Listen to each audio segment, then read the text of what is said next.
Are you guys all ready? Everybody? Good? All right, we're gonna go ahead and get this meeting called to order, 7 o'clock. We are amending the amended agenda to add Sean Danicher right under Mike Ketchmark. Is that? Can you pronounce your name for me? It's Ketchmark. It is Ketchmark. It is. Thank you. I like that order. Sorry. Okay. So, let's go ahead and do roll call. Roy Henry. Michelle Otto. Lloyd Johnson. And we'll stand for the Pledge of Allegiance. Allegiance to the flag of the United States of America and to the republic for which it stands, one nation, under God, indivisible, with liberty and justice for all. All right. Is there an approval now to the agenda? I'll make a motion to approve the agenda. Do you want to fix your mic, please? Oh, sorry. I'll second that. All right. All in favor? Aye. Any opposed? Motion passes 3-0. Consent agenda. I have a question. Wendy, on page 13, James Schwartzer, 204.98, isn't there an allotted amount in there? Yeah, he bought shoes and jacket, $100 for shoes, $125 for clothes. But isn't there a cap on it? $100 for shoes, I thought there was a max. $125 for clothes, so $225 would be the max. Okay, thank you. Yeah. Anybody else? I'll make a motion to approve the consent agenda. I'll second that. All in favor? Aye. Any opposed? Motion passes 3-0. No open forum. Wright County Sheriff's Office. Anything? I have nothing, that's unless you have any questions for me. I think we're good this month. It's been kind of quiet. That's good. All right. Oh, I do have a question. We've had a lot of break-ins. Cars, a couple homes, or every home that I know of.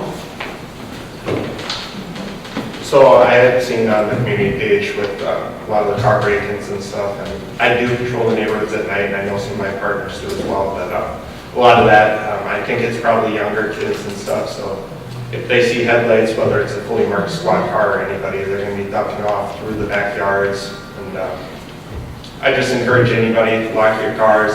If you have your car open, you have your garage opener in there, and then they can get into your house.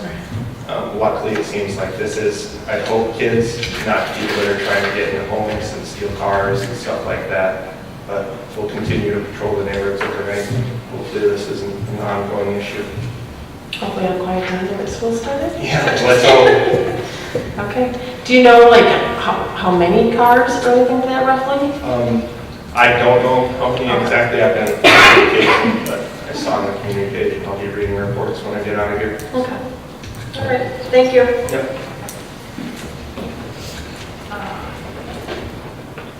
Mike.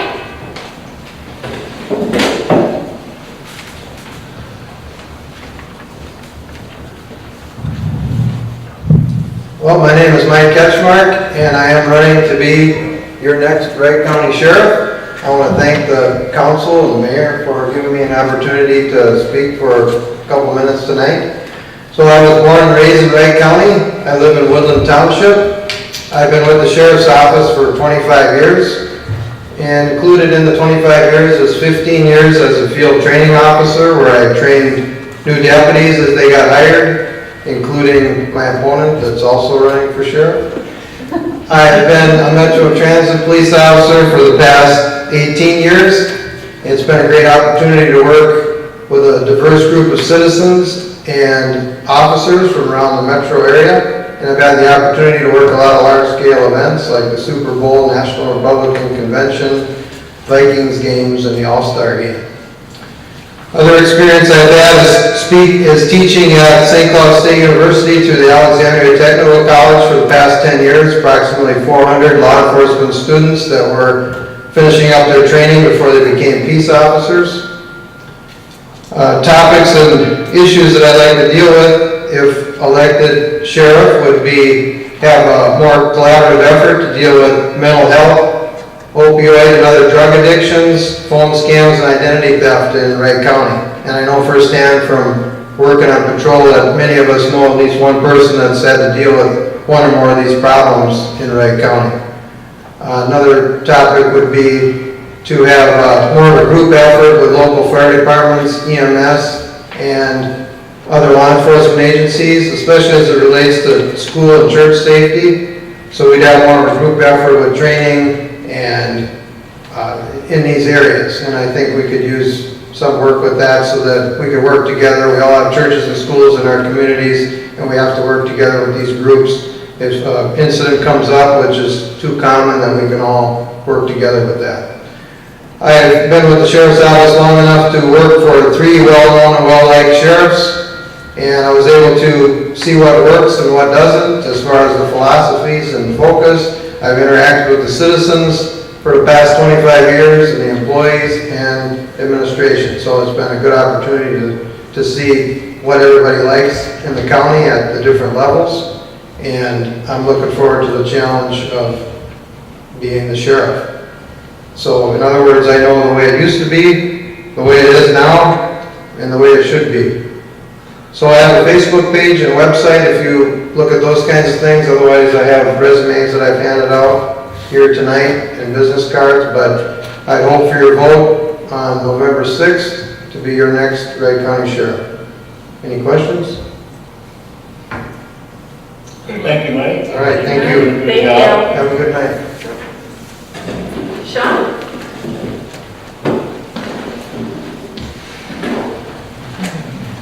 This is only the second time we've run into each other doing this very thing, so, Madam Mayor, members of the council, city staff, and members of the community, thank you for allowing me a couple of minutes to introduce myself. I'm Sean Derringer and also running for the seat of sheriff. I'm the current patrol captain.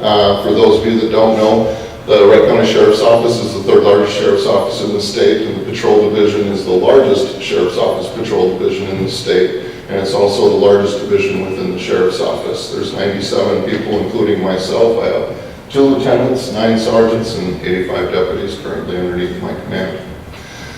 A little bit about me personally. I am married. My wife and I have been married for 25 years. We have 2 beautiful children. My son is 20, he's a junior in college. My daughter is 17, senior in high school this year.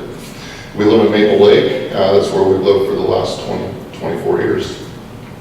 I think before I really get started with my resume, so to speak, I think that it's important, and I know, Mayor, you were at the Delano Forum, and you've probably heard this, but I think that it's important for people to understand what my motivation was to be a public servant in the first place. When I was 15 years old, it was 1987, it was Easter Sunday at my grandparents' place. My father, at the age of 41, collapsed from a severe heart attack and stroke on the living room floor. He essentially died, and it was those first 2 deputies and the EMS personnel that responded and did CPR on my father as my family and I stood by watching aimlessly that I have to thank for saving his life. Now at the age of 72 and 31 years later, I still have them to thank for having a relationship with my father. So my first motivation is certainly public service. Since Mike spent 1 day training me when one of my FTOs called in sick, our 2 career paths have gone very different directions. Between 1997, when I was hired by the Sheriff's Office, and 2004, when I was first promoted to Patrol Sergeant, I served in the capacities of Patrol Deputy, Narcotics Investigator, a detective in the General Investigations or the Criminal Investigations Division. I was also named as a member of the SWAT team and later a team leader by my peers. I was also a firearms, and still am, firearms instructor, less lethal instructor, and a taser instructor. Like I said, in 2004, I was first promoted to sergeant. I spent the next 7 years serving as the overnight dog watch commander in the patrol division. In 2011, I was transferred or promoted again to lieutenant, where I was transferred back inside to the criminal investigation division lieutenant. So I oversaw the detectives, narcotics agents, school resource officers, major crimes unit, computer forensic lab. Briefly, in 2016, I was transferred laterally to the administrative lieutenant. So all said and done, I'm not going to list them all, but I have overseen the day-to-day operations of 12 of the 13 divisions within the Wright County Sheriff's Office. Late in 2016, I was promoted to captain, and that's my current rank, and I'm currently assigned to the patrol division, like I said. Why I felt that it was important to come to the council meeting, as you guys know, you are the decision makers for your community. And I want you to know that I will be an advocate for you and a reliable partner for you. So as you guys are making your difficult decisions on how you're going to spend your public safety dollars in line with what your needs are and what your community feels is the best interest of them, I will be a partner for you and a voice of reason. But I want you to know that I will be very receptive to the city and your needs.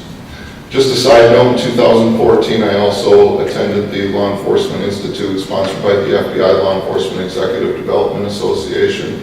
And in 2015, I had the unbelievable experience of attending the FBI National Academy in Quantico, Virginia. It's a 10-week program. Basically, it's a semester of college. And the opportunities that I have been given over the course of my career, I've never been selfish with those experiences and knowledge, and I've always looked to better those people around me. So I am also, like Mike, looking for your support and your vote in November. So thank you for adding me to the agenda, and thank you for your time. Appreciate it. Thank you. All right, reports from the city council. Let's go first. I will. Council meetings, a couple of workshops, and planning and zoning was canceled.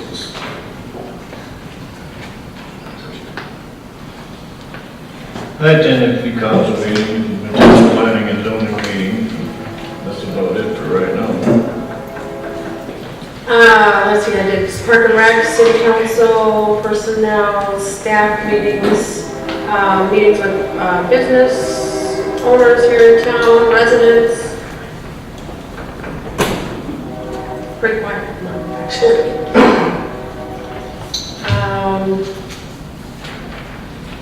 That's all I got.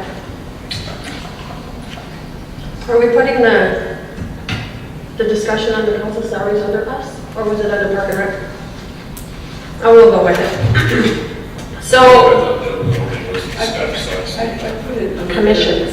I put it under there because I thought if you wanted to bring it up. Yep, I can go ahead and do that. So at the last Park and Rec meeting, or at the last city council meeting, it was addressed by a commission member to look at the salaries of the commissions, planning and zoning, Park and Rec members. So at the last Park and Rec meeting, we did have the discussion, and that is in your minutes. So it is just recommended to be, to coincide with the two. I believe planning and zoning is $25 per meeting. per meeting, and Park and Rec is 15, correct? So if we just combine, make the two equal. That was the recommendation from the Park and Rec Commission.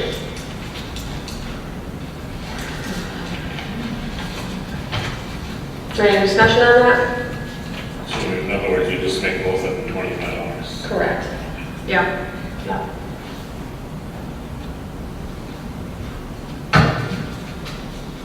Any discussion anymore? No? We need a motion then? Effective when?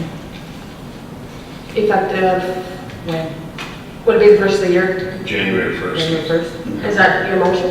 Let's put that in motion. Yep. Yeah, you are gonna do that? Yeah, after January 1st, we the commissions to $25 a meeting.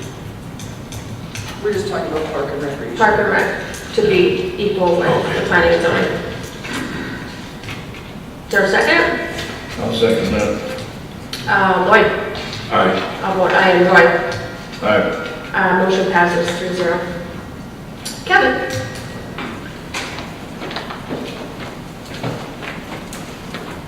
Good evening, council and mayor. In your packet is the activity report for August. Fairly busy month.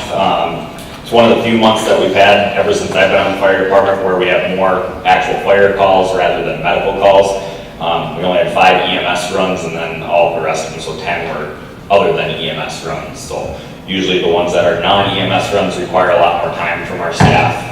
They're not quick in and out type things. So we were pretty busy with some of those things going on this month.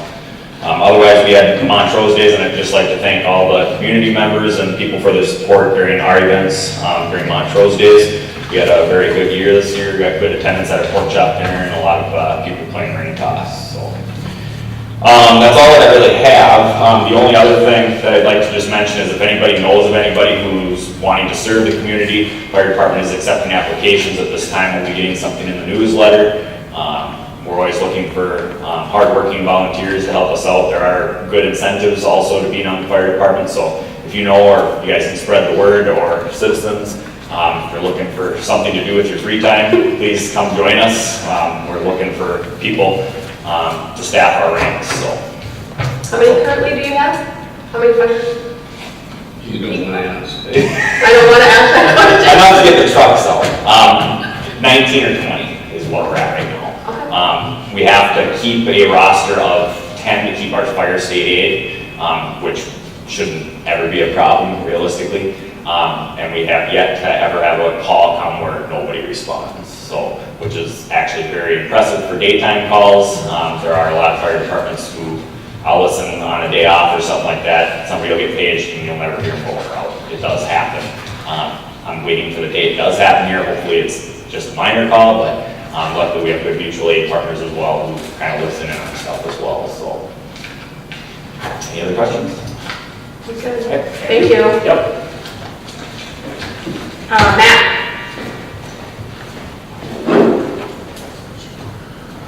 Mayor, Council, you have our meeting minutes from our September 4th meeting. Just a quick synopsis through that. Just on the regional park update, we had another adjoining property come through and voice some opinions once again at regional park. And items with that, I know we were just working with, I don't know if Michelle had a meeting with. We've had some discussion, and Wayne had also met with that resident too and taken care of the issues. Okay. So if I hear anything, you guys, it'll be in your packet. So otherwise, just Park in the Park update. We have an event coming up on October 6th. Everything's progressing with there. Kind of made some finalized decisions on that in regards to items we're going to have for raffling off, different items. We're just going to have at the event to make sure we can give all the dogs treats and all this other stuff. So just kind of through some finalizing stuff. Should have sent Jessica all the information for the flyers, so that should be coming in the next newsletter. For Park in the Park as well as some other items. But we had mentioned that we were agreed that an expenditure of no more than $150 for all of those things. Basically dog treats, dog treat bags, obviously ties. We're going to do some toys, throw them in the little off-leash area, as well as doing a couple little raffle prizes and stuff, especially for people who are trying to give them an incentive to license their dog, since it's a free and we're going to be at that event. So for people, a little incentive for people to license their animals, that they'll have their own special little raffle for some old dog toys or something like that. So looking at an expenditure of not to exceed $150. So just to let you know. Update on the preserve park. We just had started looking through. I know Jessica had requested a bunch of different manufacturers, basically their catalogs and stuff like that, just to get an idea when Oxmoor comes through and kind of gives a final decision. I know we had talked about possibly giving back the park land that has been dedicated to them in lieu of some other concessions from them, like actually having a park build day one, since we're not in the foreseeable future seeing funding available in order for us to do that. But we just started kind of looking at that. Right now we're looking at about $50,000 to $75,000, at least in the one that actually had pricing in it for first glance at the equipment we can kind of be looking at for that size. But I guess we'll keep looking into that. I know. But I guess that was it about that.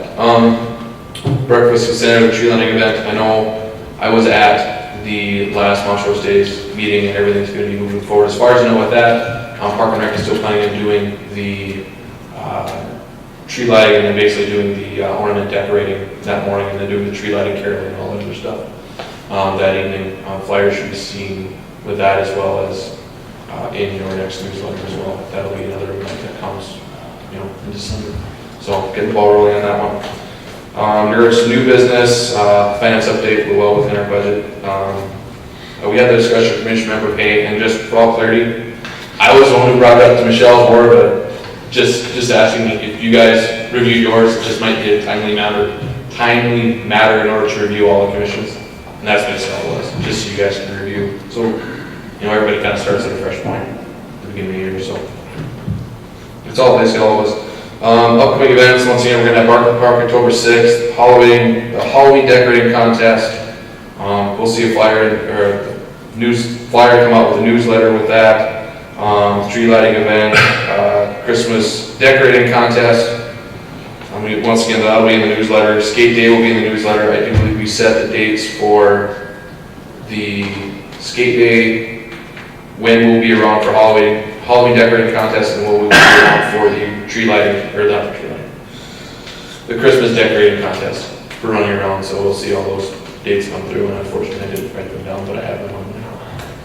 I don't think they're here, but we kind of set those dates, so they'll be in the newsletter.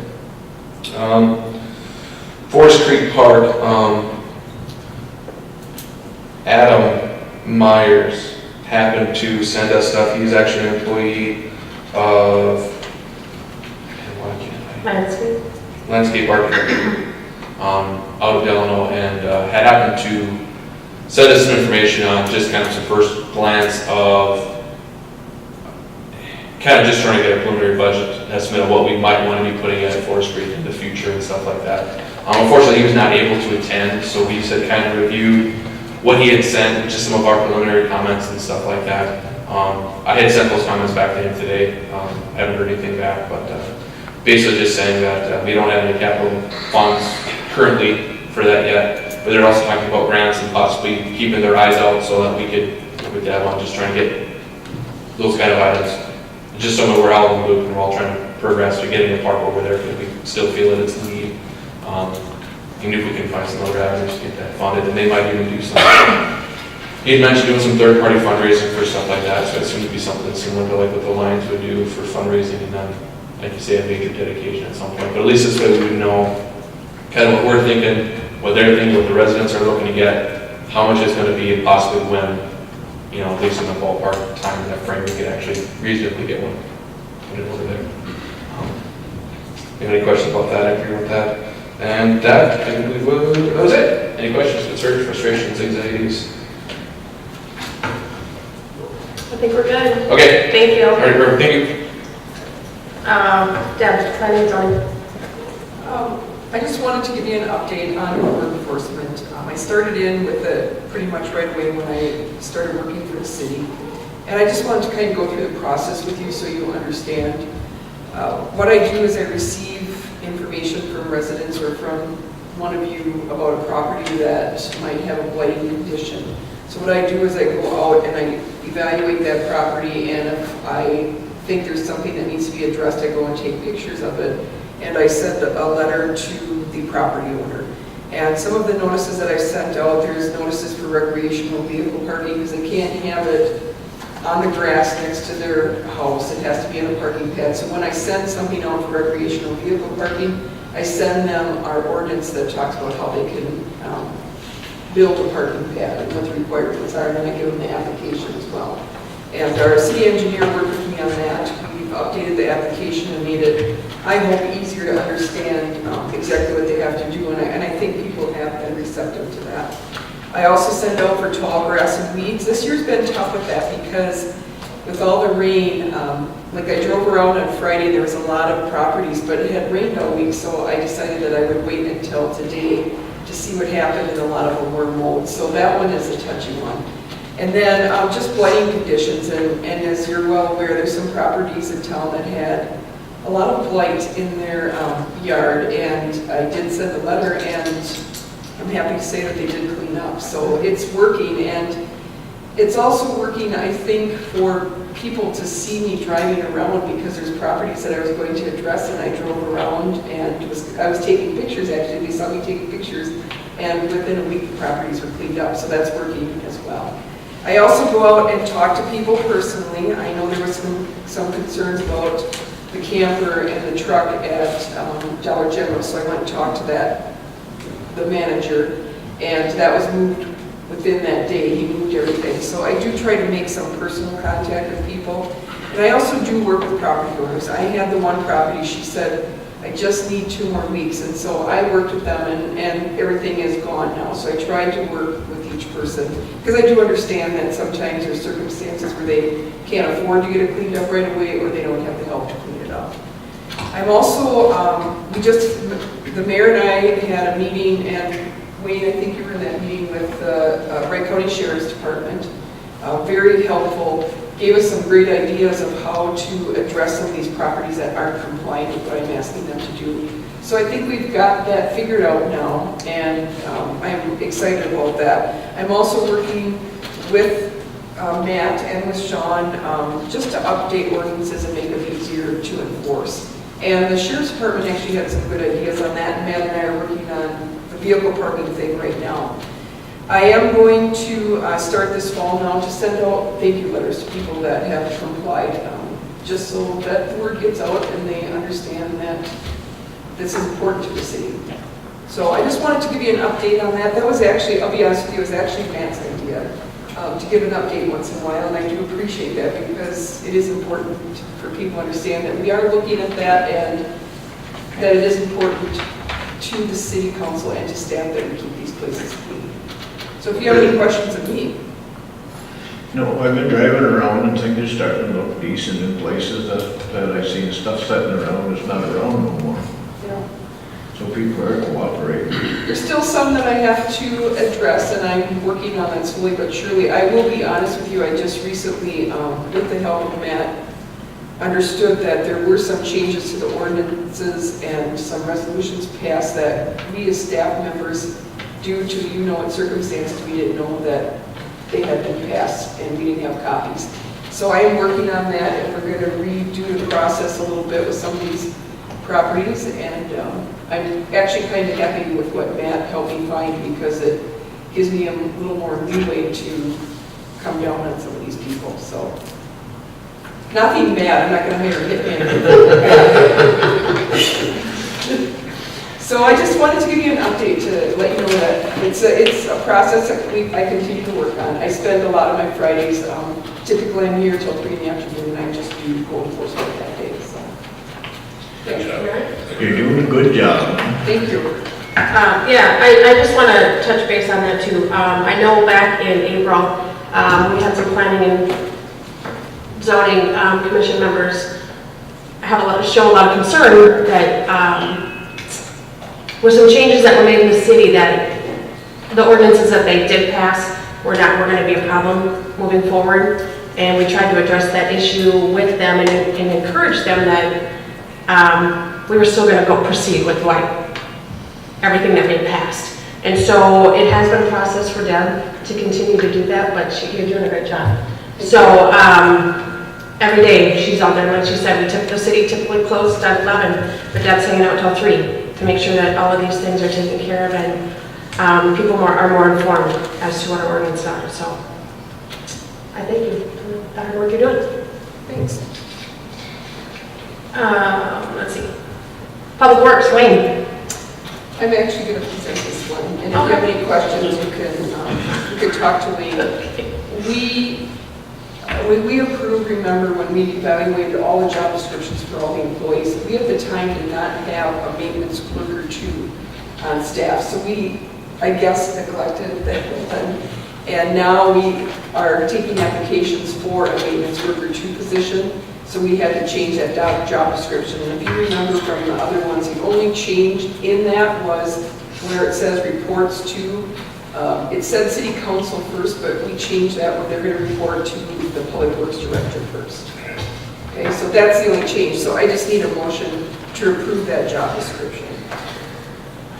I'll make a motion to approve the amended job description for the maintenance worker 2 to address that the chain of command starts at the public works director. I'll second that.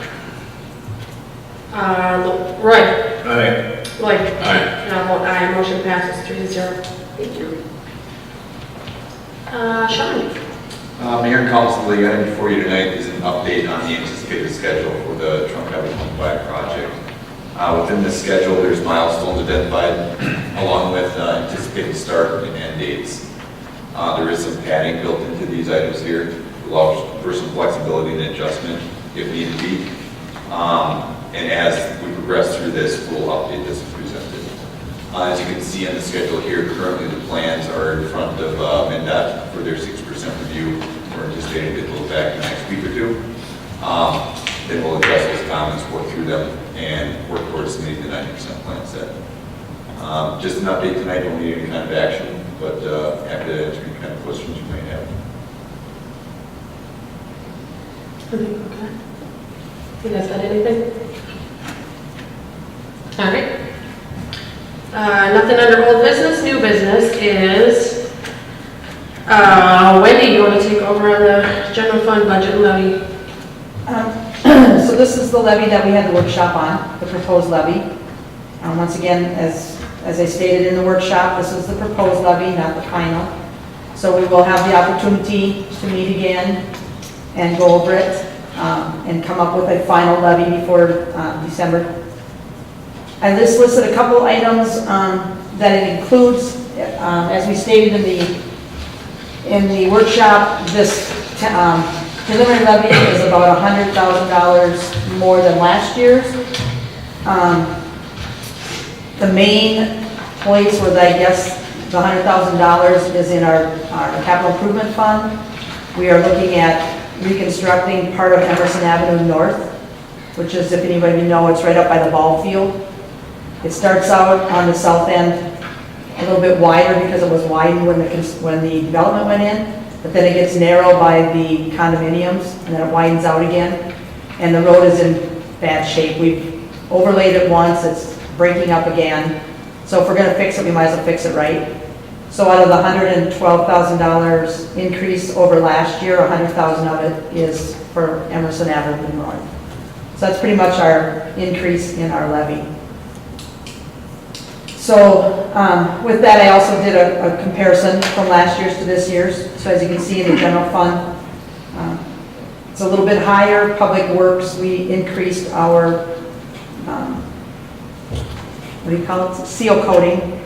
We went up to, I think, $75,000 because it's good. They're going to do crack fill and seal coating at the same time. So there's a little bit of increase there. Otherwise, overall, like I said, the main increase is in the capital improvements. So I guess at this time, what I would need from you is, unless somebody has questions, otherwise you just need to make a motion to approve the preliminary levy as it was presented at the workshop and tonight. It's kind of crooked on the screen, I didn't turn it on. Does anybody have any questions? Anybody out there? We're good? All right. Is there a motion? I'll make a motion to approve the levy for 2019. Second? I'll second it. I'll second. Howdy beat you. Oh, yeah. Lloyd? Aye. Roy? Aye. And I'll vote aye. Motion passes 3-0. Okay, the next item on there is Resolution 2018-23. This is kind of housekeeping. We have to do this every year. So the highway, this is the bond for the County Road 12 project. We had a levy, and then we also had special assessments to pay that bond. Well, the regional parks that we acquired, as you all know, was through tax forfeiture. That had a large assessment on it. And so the city lost the assessment on that. So this 5284 is an increase to the levy to bring it up to $2,000 or $200,000, which we need to pay the bond. That is for those lost assessments out there. I believe if this is either the last year or next year will be the last year of those. I think there was maybe one more year left of that, and then So that's the resolution for, so you'll need to approve that resolution for that bond. Any questions on that one? Is there a motion? I'll make a motion for resolution 2018-23 for approval. I'll second that. All right, I'll vote aye. Roy? Aye. Lloyd? Aye. Motion passes 3-0. Okay, the next one is in reference to the bond payment for the Clementa Avenue project that we did back a number of years ago. So we charged the developers a fee for the road improvement based on the land that they had acquired and developed. But we couldn't charge them anything more than what we couldn't charge them for the whole entire project because there's other land along that road that's in the township. And at some time when they come into the city, they would be charged. And we were hoping that the rest of like Whitetail Ridge would develop because it was that great big huge piece, which would have been enough for the bond payments. But of course that didn't develop, it's still sitting there. So this amount is for that. And also because we didn't have any building going on for so long until recently, so we didn't collect all the sack and whack fees and stuff that we needed to collect, and any trunk area fees that we needed to collect to pay the bond. So we have to do the resolution to bring this one up to pay the bond payment for a few more years. Is there any discussion or questions? Motion? I'll make a motion to pay resolution 2018-24. I'll second that. Lloyd? Aye, yes. Roy? Aye. And I'll vote aye. Motion passes 3-0. And the last one is actually a reduction. So when you take out a bond, they send bond documents to the county and they determine what your levy's gonna be each year on that bond. And at the time when the bond documents went to the county, the bond payment for the street reconstruction, which is Montrose Meadows, that small bond we took out was like 7 years.